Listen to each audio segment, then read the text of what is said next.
Recent am fost la lansarea în România a noului Rolls-Royce Phantom Series 2 și al noului Rolls-Royce Ghost Black Badge. Ele au fost disponibile la test și m-au întrebat cei de la Bavaria pe care o vrei. Și eu le-am spus pe amândouă. Perfect. 400.000 de euro, 600.000 de euro. Astăzi vă arăt ce înseamnă să ai 1.000.000 de euro de mașini. Nu vreau să o mai lungim pentru că nu avem mașinile foarte mult timp. Sacoul se dă jos. Știți de ce? Pentru că mașini cu Luci Popa începe.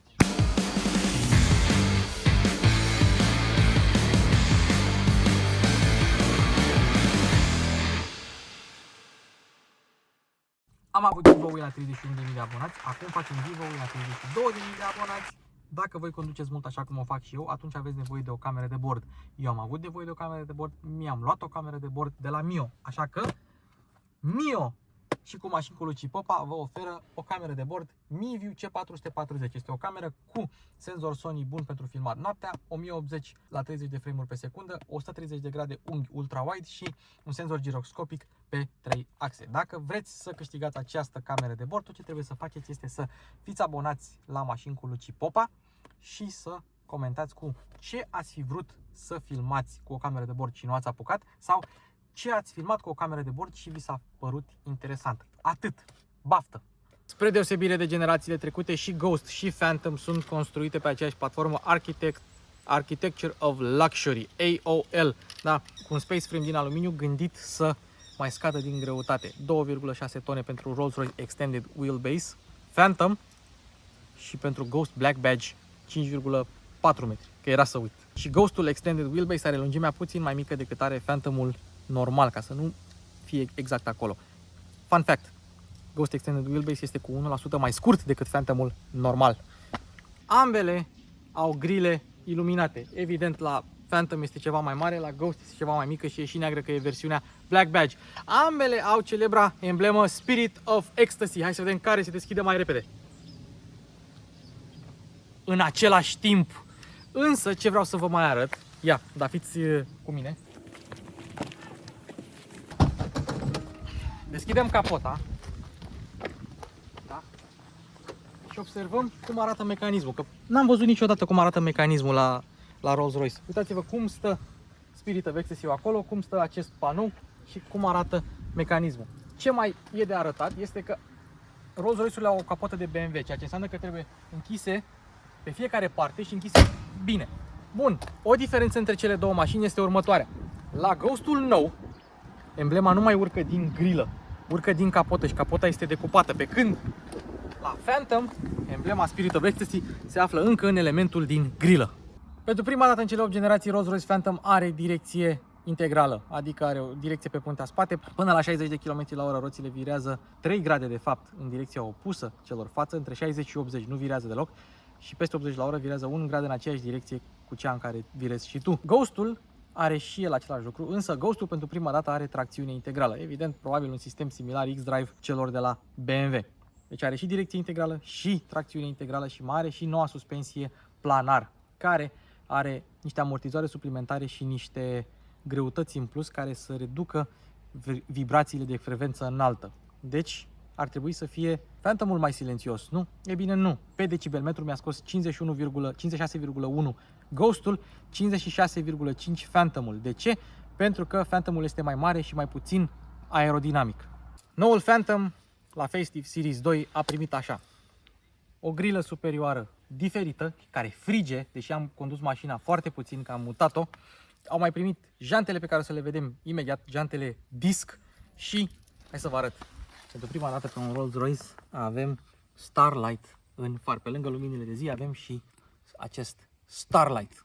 Toate că ambele mașini sunt făcute pe aceeași platformă, la Ghost avem o parte frontală aici de la roată până unde se termină mașina ceva mai mare, pe când la Phantom este ceva mai mică. Asta pentru că Phantomul trebuie să aibă ampatamentul mai mare și trebuie să fie impunător. Cam jumătate de metru e diferența de ampatament între aceste două mașini, iar la Phantom aproape că ai un ampatament de 4 metri. Hai să vorbim un pic despre uși. Ambele au același tip de ușă. Asta înseamnă că ai keyless, dacă vrei să o încui de aici. Dacă vrei să o deschizi, dar ușa fiind grea, are un motoraș care te ajută și tu poți să pui ușa exact unde vrei. exact unde vrei. Dacă lași ușa, apoi motorașul se dezactivează și când împingi, o pune un pic de rezistență până când tu o împingi la loc. Doar că tu n-ai nevoie să o pună rezistență, pentru că dacă vrei să închizi ușa, ții apăsat pe acest buton și ușa se închide singură, băi băiatule, bă, singură. În spate, ce avem în spate? Uși care se deschid în sens opus, pentru că ușile trebuie să fie deschise de către șoferul tău. Tu te dai jos frumos, apoi șoferul, liniștit, apasă pe acest buton și observați că ușile s-au deschis până la 90 de grade. Așa se deschid și la Phantom. Și apoi închizi ușa și pleci să parchezi mașina. Toată lumea știe că orice Rolls-Royce are aici o umbrelă. Apeși butonul, scoți umbrela într-o singură mișcare dacă ești șofer pentru un proprietar de Rolls-Royce și fiecare umbrelă se asortează cu interiorul mașinii. Acest interior este alb cu ceva accente albastre și verzi, iar această umbrelă este neagră cu albastră. Asta pentru că asta este umbrela de la Ghost, pentru că aceasta este umbrela de la Phantom. Ele sunt interschimbabile, sunt fix aceeași componentă și compartimentul în care stau cele două umbrele este încălzit, ca atunci când tu bagi umbrela udă, ea să se usuce foarte repede. Fiecare Rolls nou are această placă Rolls-Royce Goodwood, unde sunt făcute mașinile și evident numărul, care probabil face parte din seria de șasiu. Acum dacă ne uităm la praguri, observăm că ele au emblema Ghost și Black Badge, emblema Black Badge. Dar dacă trecem la Phantom, observăm că avem două praguri și pe ea scrie We asked you not to look. Hand built in Goodwood, England. Acestea sunt cheile. La prima vedere par identice, însă ele sunt asortate cu ceva din mașină. Probabil la Rolls la Phantom cu exteriorul și la Ghost cu interiorul. Mai mult, ele au scrise pe ele ce model sunt. Ghost Black Badge și Phantom Extended. Și cei de la Bavaria mai aveau un Cullinan și mai aveau și un Phantom. Și le-am văzut cheile și la acelea și acelea aveau aceleași lucruri. Acum, la Rolls-Royce, așa descui mașina, de pe Rolls-Royce o încui și de pe butonul pătrat deschizi portbagajul. Pentru că asta este mașina. Da? Descuiere, compartiment și portbagaj. Întrebare, de ce Rolls-Royce își numește mașinile Phantom și Ghost? Pentru că în 1907, atunci când Rolls-Royce a lansat modelul 4050, adică exact cam câtă putere estimau că are, 40-50 de cai putere, mașina a fost botezată pe cum o navă, era argintie și a fost botezată The Silver Ghost. Și după aceea toată lumea din presă, Silver Ghost, Silver Ghost, Silver Ghost și așa a rămas porecla tuturor Rolls-Royce-urilor. Apoi în 1925 Rolls a lansat primul Phantom, iar restul este istorie. Iar emblema Spirit of Ecstasy, Flying Lady, Silver Lady, aici ar mai e silver că e neagră la Black Badge, de unde vine? Ei bine, în 1909, baronul Montagu al doilea, sau Montagu al doilea, nu știu cum se zice corect, a vrut să aibă o emblemă personalizată pe Rolls-Royce-ul său. Așa că l-a luat pe un absolvent al facultății de arte din Anglia, nu mai știu exact care, și a ales un model pe Eleanor, că această figurină se mai numește și Eleanor, pe Eleanor Velasco Thornton, care stătea așa și avea niște hăinuțe care îi fluturau în vânt. Ei bine, Rolls-Royce a păstrat această emblemă și acum Spirit of Ecstasy face parte din fiecare model de Rolls-Royce fabricat. Jantele de la Phantom Extended Wheelbase sunt noile jante disc și uitați-vă cum se aud. Sunt pe 22 de inch, iar anvelopele Continental Sport Contact 5 cu steluță, toate anvelopele originale de Rolls-Royce au o steluță, sunt umplute cu spumă ca să reducă nivelul de zgomot. Dar ați văzut că Ghostul mi-a ieșit ceva mai silențios pe decibelmetru. Cu 0,4 decibeli nu există mare diferență. Ei bine, la toate Rolls-Royce-urile aceste căpăcele stau fixe, adică Rolls-Royce-ul mereu stă drept și mândru. Dar observăm că avem emblema Rolls-Royce chiar și pe capacul de la ventil. Jantele de la Ghost sunt jante din fibră de carbon, făcute din 22 straturi de fibră de carbon, sunt pe 21 de inci, nu au spumă în ele, dar sunt Pirelli P0 cu steluță. Vedeți această dungă? Această dungă este pictată manual și durează ceva până când pictorul de la Rolls-Royce o trasează. Durează ceva, trebuie să ai o mână foarte, foarte fină. Și apropo, ambele mașini au suspensie pneumatică cu self-leveling și apropo de antifonare, la noul Ghost au trebuit să reducă din antifonare pentru că mașina era atât de bine antifonată încât nu aveai niciun fel de senzație de mișcare cu mașina și celor care stăteau în ea, pasagerilor, li se făcea rău. Incredibil. O mașină atât de silențioasă încât se face rău. Apropo de suspensie, ambele au double wishbone pe față și suspensie multilink cu 5 brațe pe puntea spate. Au și bare stabilizatoare active, iar suspensia pneumatică este legată la una din camerele acelea pe care le vedeți pe parbriz la ambele și până la viteze de 100 de km pe oră au funcția flag bearer, adică ai camera care îți citește drumul în față și dacă ai un drum mai denivelat, e bine, amortizoarele adaptive se pregătesc așa ca să te țină pe tine fix în timp ce mașina se bălângăne. Farurile la ambele sunt farurile laser patentate de BMW. Da, faruri cu fază scurtă pe LED, fază lungă pe laser, semnalizări full LED, bat până la 600 de metri să vezi și noaptea și ziua și poți să ai și night vision dacă vrei pe ambele mașini. Însă hai să vă spun o poveste despre aceste faruri. Unul din inginerii care a lucrat la aceste faruri este român. El nu are nici mașină și nici permis.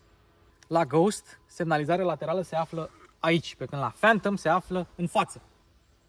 La niciunul din aceste modele semnalizările nu se află în oglindă, iar când încui mașinile, observăm că aia e încuiată, niciodată nu se pliază oglinzile.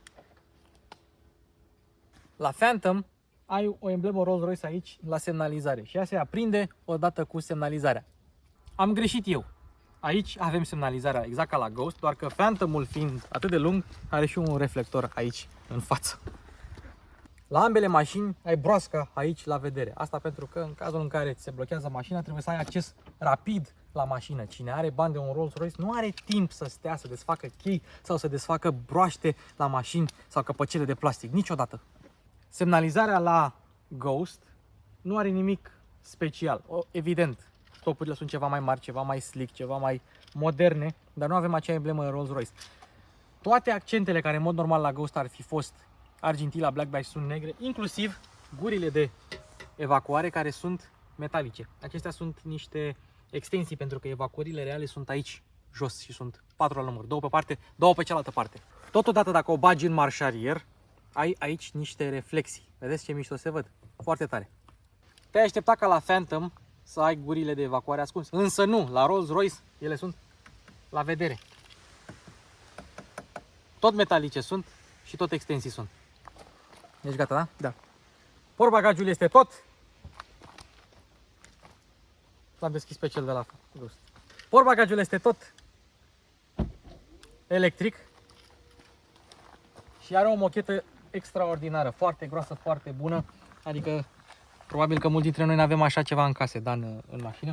Și un volum de peste 600, nu, peste 500 de litri, aproape 600 de litri și dacă vrei să desfaci acest compartiment unde se află bateria, ai un strap de piele. Piele, înțelegeți? Niciodată nimeni nu o să deschidă acolo decât mecanicii, dar și mecanicii de Rolls-Royce trebuie să pună mâna pe piele. La Ghost portbagajul este ceva mai mic, tot electric. Pe acest buton ai un Rolls-Royce, este același buton la ambele mașini. Nu știu exact ce e, o siluetă de Rolls-Royce, o recunoști oriunde. Și dacă vrei să o închizi din cheie, evident că poți și ai această protecție metalică. Însă dacă se întâmplă ceva, hop, imediat. Deci nu trebuie să îți apese sau să detecteze multă rezistență. La cea mai mică rezistență, portbagajul s-a oprit. Ambele mașini au plafonul Starlight, ceea ce înseamnă că nu avem trapă. Ceea ce înseamnă că din cheie nu se închide trapa. Ceea ce înseamnă că din cheie se închid doar geamurile, fiind la origine un BMW. Am apăsat pe butonul de deschidere. Se mai întâmplă, așa e când n-ai Rolls-Royce. Închidem, apropo la Ghost se închid oglinzile, însă avem și geamuri cu protecție și din nou, spre deosebire de alte mașini, ai nevoie de puțină rezistență ca geamurile să coboare. Nu de multă. Asta înseamnă să ai Rolls-Royce. Am intrat în mașină, dar ce fac? Mă întind? Eu nu mă întind, eu am Rolls-Royce. Apăs pe un buton care se află pe consolă și ușa mi se închide. Evident că ușa are și soft close. Aceeași chestie o avem și la Phantom, doar că butonul nu se află pe consolă, se află ascuns aici, să nu fie vizibil. Se închide. Și da, la ambele mașini poți închide toate ușile dintr-un buton, și în față și în spate. Iar atunci când vrei să deschizi, tu tragi de mâner, ascultați aici, tragi de mâner și nu trebuie să împingi pentru că ai motorașul care te ajută. Mai ales dacă vrei să deschizi repede. Să arătăm. 1, 2, 3 și imediat. Fără efort. Ajungem la Phantom și primul lucru pe care îl observăm, avem aceste mochete absolut superbe care se prind în clipsuri aici ca să se pot scoate, să le cureți, că vă dați seama că și ele se murdăresc, oricât de bogate ar fi. Deci e ca și când ai mângâia un urs, așa se simte. Și acum hai să vorbim un pic despre fața de ușă. Avem aici contrast Ați văzut umbrele, da? Erau cu verde, cu albastru. Verde aici, cu sături verzi, albastru, totul piele, totul lemn. De aici reglezi oglinzile, totul e fără efort. Eu cred că nu există efort în dicționarul Rolls-Royce. De aici deschizi portbagajul, oglinzile reglezi de aici, se și pliază, doar că nu se pliază atunci când încui mașina. Evident, cred că poate fi setat acest lucru. Butoanele pentru geamuri, memoria la scaune, doar 2 memorii, masaj și de aici, de pe acest buton, tu modifici scaunul pasagerului. Iar aici avem exact la fel, evident diferă materiale, în loc de lemn avem fibre de carbon la Black Badge, sistemul de sonorizare este bespoke audio, adică nu este de la vreo firmă, probabil a fost făcut în colaborare cu vreo firmă, doar că la Rolls-Royce ai echipament de sunet Rolls-Royce, bespoke pentru tine. Rolls-Royce este o firmă de personalizare și individualizare, nu este o firmă de mașini, cel puțin așa zic ei. Și nu îi interesează volumele. Ce mai avem pe fiecare ușă? Avem aici logo-ul Rolls-Royce, Spirit of Ecstasy embosat în uși, atât în față cât și în spate. Ambele motoare folosesc același motor și pentru prima dată toată gama Rolls-Royce folosește exact același motor. Pe 12, 6,75 litri este varianta N74B68 de la BMW. Mai multe detalii găsiți tehnice despre motor la clipul meu cu BMW seria 7 M760Li. Aici acum nu avem timp. Însă, ce trebuie să știți? 571 de cai putere la Phantom și 900 Nm. La Ghost-ul normal ai avea 571 de cai putere și 850 Nm, adică pentru 100 aia de mii de euro în plus pierzi sau câștigi 50 Nm, însă Black Badge-ul are 600 de cai putere și același cuplu de 900 Nm. Totul este făcut din soft, pentru că la aceste două mașini cuplul este disponibil la aceeași turație. Deci e clar totul făcut doar dintr-un simplu soft. Cutia ZF8HP la amândouă. Performanțe, deși mașinile au cam aceeași greutate, Phantom-ul extinde 5,4 până la 100, 250 de km la viteză maximă. Black Badge-ul, de fapt nu, Ghost-ul normal, 4,8 până la 100, 250 la viteză maximă limitată electronic. Însă Black Badge-ul fiind ceva mai puternic, 4,4 până la 100 și tot 250 de km la oră viteză maximă. Consumurile, noi am scos undeva la 20 cu amândouă. Nu e mare diferență între ele. La Ghost preșurile sunt tot moi, însă nu sunt atât de groase. Asta e. Alegi versiunea sportivă, nu ai preșuri atât de groase. Acum hai să intrăm un pic în detaliu. Aici la Ghost avem panoul de lumini, care este identic cu cel de la Phantom. Da? De aici reglezi luminositatea tabloului de bord, care este digital, o să arătăm imediat. Și aici toate luminile, inclusiv ceața, lumina de parcare, și spune Parking Lights On, butonul de start la fel la ambele și butonul pentru sistemele de siguranță. Însă dacă la BMW avem un BMW, aici avem un Rolls-Royce. Și evident frâna de parcare și autohold-ul. Și credeți-mă, am căutat autohold-ul de mi s-au uscat ochii. După cum vedeți, avem același lucru și la Phantom, însă avem aceste două butonașe pentru uși pe care vi le-am arătat mai devreme. Așa se reglează fluxul de aer, dacă vrei să vină mai tare sau mai încet. Iar gurile de ventilație, ascultați aici. Uitați cum sună. Tokyo Drift. Metalice, tati, metalice și groase. Am ajuns în interior la Phantom. Primul lucru care îți sare în ochi este faptul că nu ai un mânet normal, ai un strap. Nu știu cum se zice în română, eu știu de strap.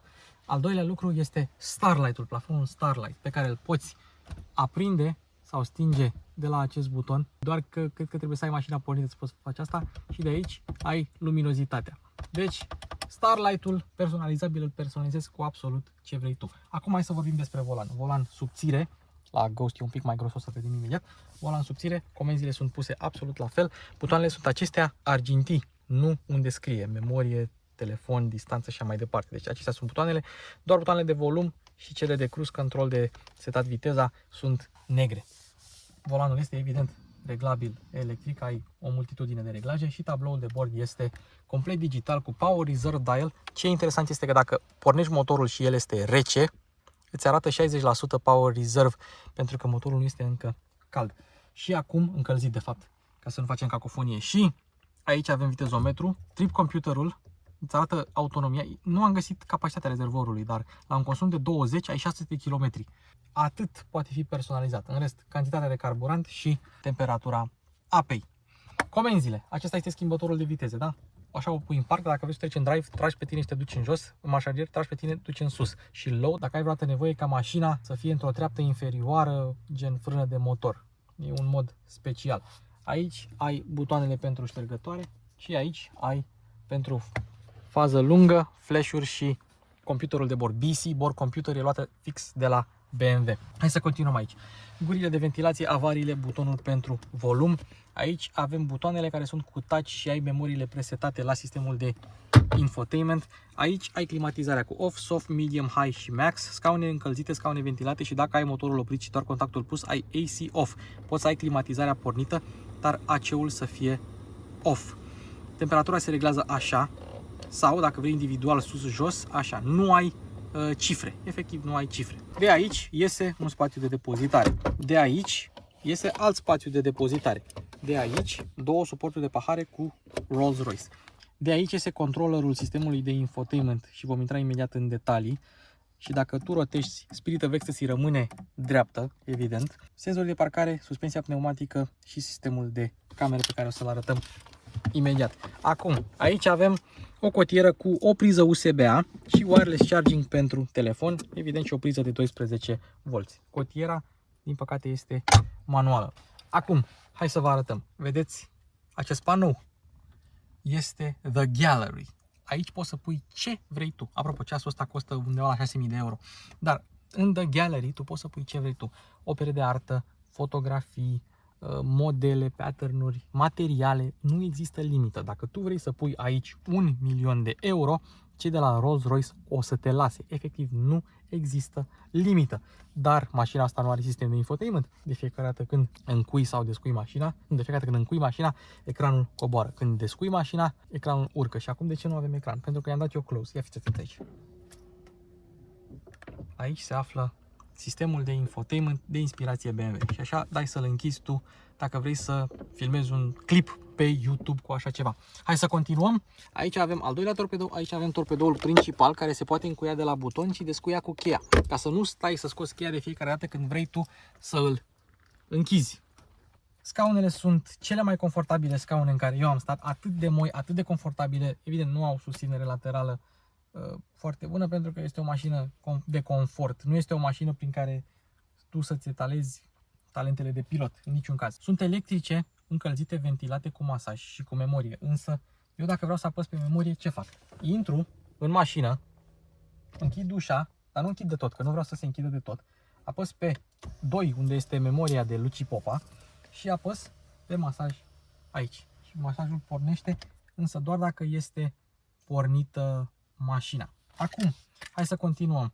V-am arătat ecranul, v-am arătat controllerul, însă dacă ai ecranul închis și controllerul închis, în momentul în care tu deschizi controllerul, se ridică și ecranul. Incredibil, așa ceva, bravo Rolls-Royce!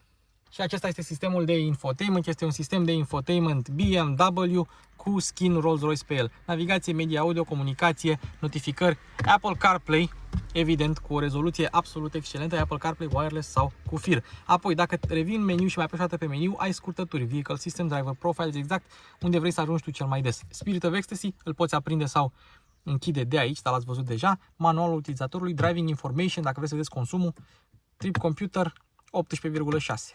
Nu e rău. Și onboard computer care este pe distanță mai lungă, 17,4. Deci mașina asta e chiar economică dacă stați să mă întrebați pe mine. Mai apăsăm încă o dată. Acestea sunt scurtăturile. FM, Bluetooth Audio, Screen Mirroring, adică Apple CarPlay și Map. Enter New Destination. Uite câte sunt.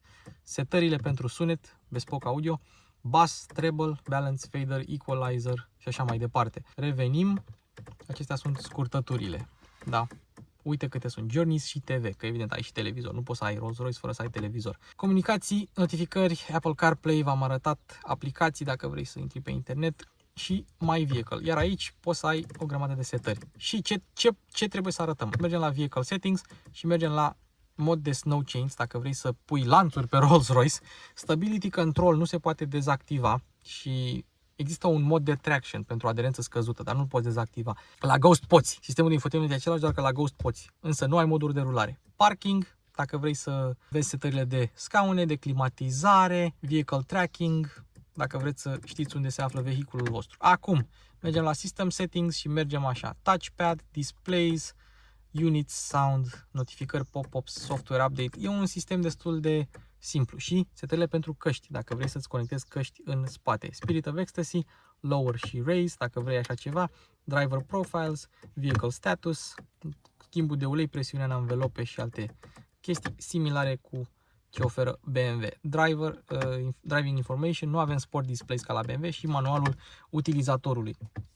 Deci acestea sunt toate setările pe care le poți avea în Rolls-Royce. Ai și Rear Seat Entertainment, dar o să ajungem și acolo. Și cam atât în față. La Ghost avem fibră de carbon, volanul un picuț mai gros, nu la fel de mare precum la Phantom. Avem mânere tradiționale, parasolarele sunt la fel la ambele modele. Starlight-ul poate fi și el personalizat. Sistemul de infotainment nu mai coboară și uitați-vă, surpriză, este cu touchscreen. Eu sunt curios dacă spargi sticla de la Phantom, ecranul este cu touchscreen. Trebuie să facă cineva chestia asta. În rest, sistemul de infotainment este același. Dar ce nu am arătat acolo este sistemul de camere. Hai să pornim mașina. Așa pornește un Rolls-Royce. Dăm pe butonul de camere. Acestea sunt camerele 360 de grade de rezoluție foarte bună, aceleași camere la ambele mașini. Avem și cameră dinamică pe spate, ne arată și cât de mult poți să deschizi ușa și dacă ai ceva care te-ar putea deranja, și mai avem și toate unghiurile foarte tare. Însă țineți minte un lucru, Rolls-Royce-ul din această imagine este unul normal, nu este un black badge. Ok, continuăm cu camerele, pentru că poți avea mai multe unghiuri de camere. Te duci în față, te duci în spate și dacă folosești acest unghi de spate, uitați-vă la acest lucru. Eu mă duc în camera din stânga și pun degetul pe ea și imaginea se întunecă. Asta pentru că mașina folosește nu doar camera de spate, cât și cele laterale pentru a forma această imagine și din acest motiv BMW și Rolls-Royce sunt cei mai tari. Iar aceasta este camera frontală, asemenea, și dacă treci mașina în marșalier, Bogdane, ia uite, oglinda coboară, nu este nimic special la asta. Dacă treci butonul pe dreapta de oglindă, atunci camera se ridică. Dacă treci pe stânga, butonul de geamuri, atunci camera coboară la loc. Și mai avem modul car wash prin care tu poți să vezi atunci când te duci la spălătorie dacă te urci pe rampa care trebuie și cum trebuie și așa mai departe. Foarte drăguț. La Ghost avem niște diferențe. Avem un spațiu de depozitare aici cu cele două suporturi de pahare, nu mai avem alte spații de depozitare. Pe emblema de suspensie nu mai avem o siluetă, avem botul de Ghost. Aici avem USB-C, nu USB-A, wireless charging, iar butoanele de închidere și de deschidere uși din interior sunt acestea. Am intrat în spate la Rolls-Royce Phantom, este incredibil. Am cotieră aici, cotieră aici și dacă vreau să închid ușa, de aici. Mai am butoane pentru volum dacă șoferul ascultă muzică prea tare sau prea încet și dacă vreau să-mi reglez suportul pentru picioare, îl reglez de aici. Pe ușă avem așa, butoane pentru climatizare, evident, încălzire în scaune, masaj, memorie, tot ce vrei, exact cum avem și în față, un mic spațiu de depozitare aici, o brichetă, nu e tot priză de 12V, nu este brichetă, dar avem și o scrubieră, niște buzunare imense, scaune și ele reglabile de aici, aici sunt butoanele, reglez absolut totul la ele, ia să vedem cât de mult pot să reglez, destul de mult, așa. Avem o consolă prin care poți regla un fel de iDrive, prin care poți regla ecranele în spate, dar unde sunt ecranele în spate? Uite-le aici, acesta este picnic table-ul și dacă vrei să deschizi ecranul, pur și simplu apeși pe L, da? Și îți apare ecranul, care e un fel de iDrive. Similar, poți să vezi absolut orice informație despre mașină. Dacă apeși pe butonul din dreapta, atunci îți ies atât tăvița cât și ecran. Ce mai avem aici? Pahare de whisky Rolls-Royce. Da, o sticlă de whisky Rolls-Royce și două prize de 12V. Hai să închidem aici toate compartimentele. Deschidem aici și observăm că avem una bucată frigider cu pahare de șampanie de la Rolls-Royce. Evident. Închidem și aici. Spațiul este complet desăvârșit. De aici reglezi intensitatea aerului și aici mai este un spațiu de depozitare, o priză de 12V, un CD player și două jack-uri pentru căști. Cine este audiofil încă mai ascultă muzică pe CD. Starlight-ul este evident superb și cine vrea oglindă, ea este manuală și ai și lumini frumoase aici. Și cam așa arată Rolls-Royce-ul Phantom la interior. Ia să vedem dacă avem geam odată. Uite cât de mare e geamul. Și nu avem opțiunea de perdeluțe care costă 7000 de euro. Hai, nu avem. Evident că în Ghost avem un pic mai puțin spațiu. În niciun caz nu se poate numi mic. Comenzile pentru climatizare cu soft, medium, high și max se află în spate, scaunele încălzite. Dacă vreau să închid ușa, butonul este aici. Nu mai este pe consolă cum era la Phantom, nu mai este pe consolă cum era la Ghost în față. avem aici același controller, de aici avem măsuța și știam eu că există un model care să aibă și buton separat, nu mai avem aici, dar sunt curios dacă apăsăm pe dreapta, da, mașina știe că dacă măsuța ar lovi genunchii, știe și nu te lasă. Incredibil așa ceva. Ok, hai să închidem asta odată. Mai avem aici aceleași păhăruțe, aceeași sticlă de whisky, același prize de 12V și wireless charging pentru telefon. Și aici avem, evident, frigiderul cu aceleași pahare pentru șampanie. Sticla ți-o pui tu. Ha, că nu vine cu sticla de șampanie. Totodată, la ambele modele, scaunele sunt foarte confortabile și avem aceste pernuțe absolut demențiale. Ok, așa arată 1 milion de euro. Cum se conduce 1 milion de euro? Bun, hai să vedem cum se conduce Rolls-Royce Ghost Black Badge. Și am început cu Black Badge cu Ghost pentru că Phantomul este cu totul altceva. Deci avem așa, un tank de 2 tone și jumătate în care nu auzi nimic și nu simți nimic. Poziția la volan ți-o găsești ușor. Volanul nu are decupaje, are mici decupaje, dar asta nu este o mașină sport în adevăratul sens al cuvântului. Este făcută să fie condusă totuși liniștit, cu toate că ai sub capotă niște cai putere. Vizibilitatea este bună all round, însă oglinzile nu sunt atât de late pentru că ar însemna ca mașina să fie și mai lată. Și observ câtă putere am. Eu am 100%, am 95% din putere disponibilă. Eu folosesc doar 5% din 6 cai putere aparent, adică vreo 30 de cai putere, ceea ce mi se pare hilar, de râs, așa. În oraș se conduce mega ușor, n-am avut nicio problemă cu ea. În spații strâmte ai un diametru de bracaj acceptabil pentru o astfel de mașină de 5 metri jumate și gândiți-vă că Phantom Extended are 6 metri, este absolut imensă. Și direcția la orice Rolls-Royce se simte un pic ciudat, însă la Black Badge văd că e ceva mai directă și asistată ceva mai puțin, pe când la Phantom e asistată foarte mult. Deci tu poți lua viraje cu această mașină foarte ușor. Se vede că șasiul a fost setat pentru Black Badge. Ghost-ul normal nu se conduce așa. Însă, la orice Rolls-Royce tu nu simți viteza. Acesta este adevărul gol-goluț. Nu simți viteza în Rolls-Royce. Mașina are ruliu, se lasă, dar asta pentru că ai nevoie de confort. Pilotul automat merge absolut demențial, e cel mai ușor pilot automat adaptiv pe care l-am folosit vreodată. Și cred că pentru prima dată nu trebuie să ridic vocea atunci când fac proba de condus, pentru că efectiv totul este atât de silențios. Se aude motorul puțin se aude. S-a încălzit și hai să vedem cum trage.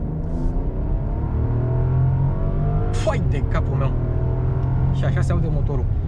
Tu crești în viteză atât de ușor încât nu știi ce viteză ai și riști să intri prea tare în anumite viraje.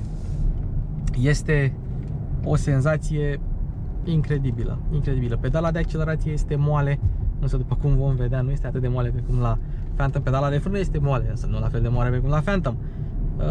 Și ai mereu acel spirit of ecstasy. Dar dacă te deranjează acel spirit of ecstasy, te duci la lower și el intră. După aia dai raise și el urcă înapoi. Da, o mașină absolut demențială. Și îmi place că ai și acea dungă roșie care să spună ce viteză ai. Și uite, 90 de km la oră simți că mergi cu 40. Am avut pe Vali fotograful cu mine în spate și el zicea că la 120 de km la oră simțeai că mergi cu 40 de km la oră.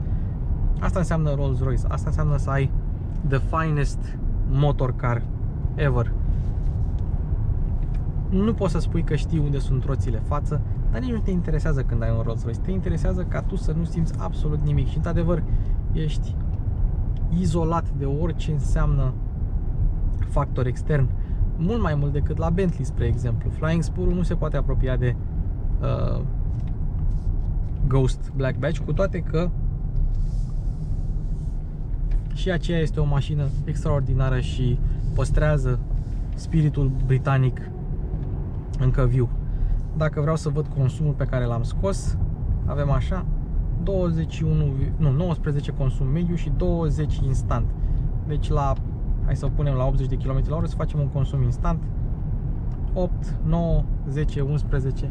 Dar cine are așa ceva nu se uită la astfel de detalii. Chiar nu se uită, vă credeți-mă pe cuvânt. Tabloul de bord, cu toate că este digital, are o rezoluție foarte bună, iar fontul este cel Rolls-Royce tradițional.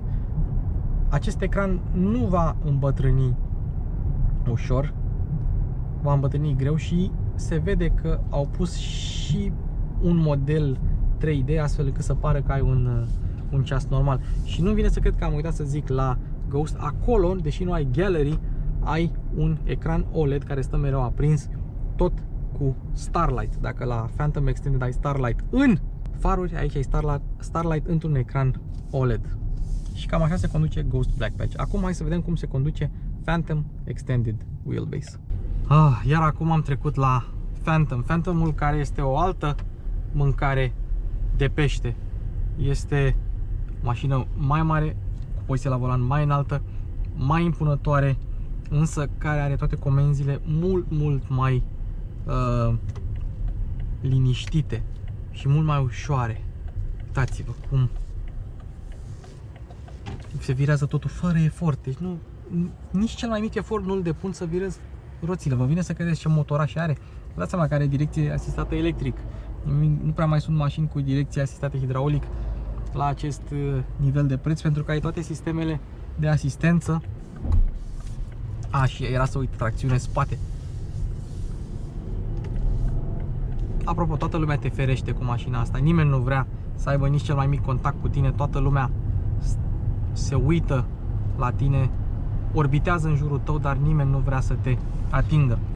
Cu toate că mi-a ieșit mai silențioasă pe decibel metru, la Ghost Black Badge auzi mai mult zgomotul de motor și probabil mai puțin zgomotul de vânt, dar totul este literalmente lipsit de efort. Eu nu fac nimic ca să virez și toate astea mașina virează. Nu este intimidantă, asta vreau să spun. Când am condus Maybach mi se părea că era ceva mai intimidant. Nu Maybach-ul pe care l-am prezentat pe canal, Maybach-ul pe care l-am prezentat pe canalul trecut. Rolls-Royce-ul Phantom Extended Wheelbase este cea mai luxoasă mașină aflată pe piață la ora actuală. Dar cu toate astea poți să-l conduci cu B-ul fără probleme. Eu m-am dat jos dintr-un Ferrari F8 Tributo și m-am urcat în asta. M-am dat jos e mult spus pentru că au trecut vreo 2 zile. Însă, dacă Ferrari-ul te intimida, Rolls-Royce-ul nu te intimidează. E făcut să fie condus chiar de oricine. La viteza asta, și eu sincer, dacă aș fi crezut că merg cu 60 de km/h, maxim 70, dar aparent merg cu 100 și un pic pe DN1 și nu simt absolut nimic. Scaunele mai confortabile decât în Ghost Black Badge.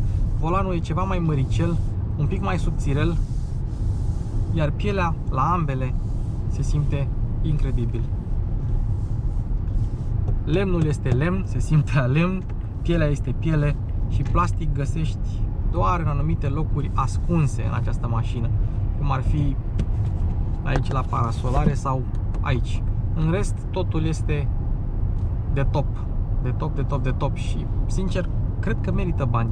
Pedala de accelerație este foarte lină, însă în momentul în care apeși un pic pe ea, viteza crește, copacii trec pe lângă tine mai repede, însă tu nu simți. Mașina nu este mai zgomotoasă. Într-adevăr, fiind mai puțin aerodinamică, se simte un pic de zgomot de vânt, dar zgomot de vânt la mașina asta înseamnă sub 60 de decibeli în condițiile în care cea mai silențioasă mașină pe care eu am testat-o pe decibel metru, care nu era Rolls-Royce, scotea 59 și ceva în condiții extraordinare. Deci vă dați seama cât de silențioasă și cât de calmantă este această mașină. Pedala de frână mega ușoară, mult mai ușoară decât la Black Badge. Pedala de accelerație și ea. În momentul în care accelerezi și vrei să pleci, ai un pic de lag în cutie, exact ca la Black Badge, dar ea se duce și motorul nu se aude așa de violent. Dar uitați-vă cum accelerează această barjă de 571 de cai putere cu 2,6 tone. Și încă un lucru, în oglindă, când vezi un Rolls-Royce în oglindă, mașina este mega impunătoare. E ceva nemai întâlnit. Este incredibil. îl vezi în oglindă, este impunător, te dai la o parte. Asta am observat eu când am mers cu mașina asta și asta au observat și colegii mei care sunt cu Ghost-ul în spate. Efectiv, toată lumea îți dă prioritate, toată lumea te lasă să treci, toată lumea îți zice thumbs up și așa mai departe. Mai ai și numere de Germania, poate ajută și asta, dar na, e un factor. Și eu acum nu mă simt ca și când aș sta pe un scaun de mașină. Nici la Ghost nu s-a simțit asta, dar la Phantom cu atât mai mult. Stai sus și mă simt ca și când aș sta într-un fotoliu. Încă un detaliu. Nimeni, niciodată, nu o să-ți dea flash-uri dacă tu ești cu mașina asta. Nimeni. Vă garantez. Nimeni. Viraj, uitați, viraj luat la 110 km/h. Nimic, nimic. Nici un pic de efort. Ruliu ai un pic, evident, dar modul în care ești izolat de restul lumii cu mașina asta este absolut incredibil. Uitați-vă cum virez. Am 100 de km/h și uitați-vă cum virează mașina asta. Nimic, nimic. Se vede că Ghost-ul Black Badge în special a fost setat pentru ceva mai mult dinamism, te implică mai mult în condus, comenzile sunt ceva mai puțin asistate, efectiv te pune oarecum în scaunul șoferului. Aici nu, aici tu nu ești șofer, aici tu ești doar o persoană care operează niște comenzi și mașina face ceea ce face, iar tu nu faci decât să te bucuri de tot luxul, tot confortul și nu mai vorbim de sistemul audio Rolls-Royce Bespoke, care dat la maximum nu se întâmplă absolut nimic cu el. Adică nu vibrează, nu distorsionează, nu nimic. Iar consumul, dragii mei, este 17,5 acum. Un consum, hai că mai mult decât decent. Mai mult decât decent. Vechile Rolls-Royce-uri consumau ceva mai mult. Evident, dacă te dai la mașină, ea te va răsplăti și cu viteză. Și cam acesta a fost episodul nostru. Mă bucur că am reușit să spun tot ce aveam de spus despre Rolls-Royce Phantom și despre Rolls-Royce Ghost Black Badge. A fost un efort destul de mare să le prind pe amândouă. Eu vă mulțumesc pentru atenție, aștept părerea voastră în comentarii, sunt sigur că lui Benz AMG 1982 o să-i placă și altor urmăritori. Ne auzim în comentarii, în descriere aveți toate linkurile necesare. Eu am fost Luci Popa, sunt foarte fericit, am și escortă de poliție. Polițiștii mă escortă și nu mă escortă pentru că am făcut ceva greșit, mă escortă pentru că sunt prietenii mei și mă ajută să ajung cu mașina la destinație ceva mai devreme. Așa că un Luci Popa zâmbitor ca un copil vă spune mulțumesc că vă uitați la mine, mulțumesc că faceți aceste clipuri posibile și că Mașini cu Luci Popa se încheie! Se încheie! Nici nu trebuie să vorbesc tare pentru că șoptesc, se încheie! Hai, vă pup! Mulțumesc!